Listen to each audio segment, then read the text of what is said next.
อ้าวมาฮอดแล้วเด้อตัดวังมาฮอดแล้วงามอยู่นะเป็นน้ำธรรมชาตินะอันนี้นั่งจิบเบียร์เซน้ำเย็นๆเลย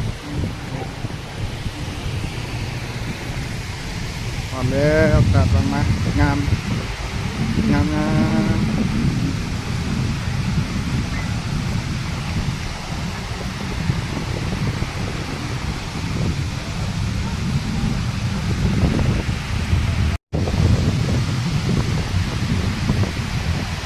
ตัดวังมาเลย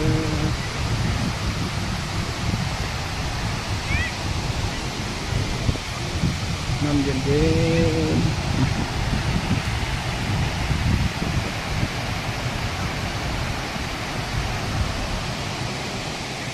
ๆสภาพเป็นลอง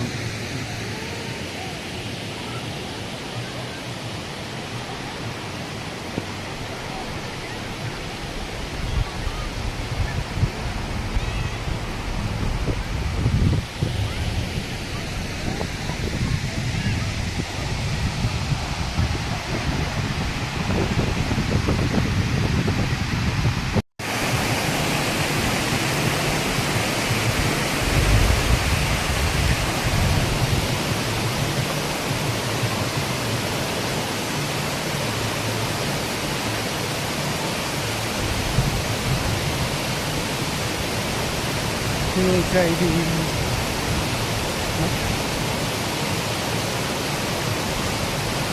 มันก็เป็นความสุขที่อีกแบบเนาะ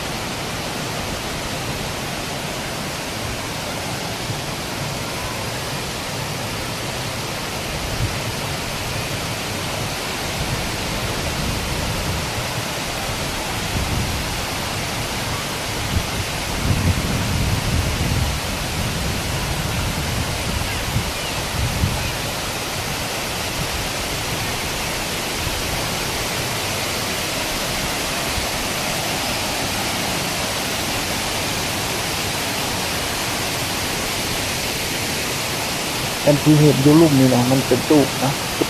เซนานเป็นลายทานแต่เราเซนานนั่งเซนานพักผ่อนเย็นๆเลยอันนี้ก็คือว่าบรรยากาศก็ดีที่สุดเบิ่งแล้วหิวใจดีเนาะมันก็สงบจิตใจครับน้ำเย็น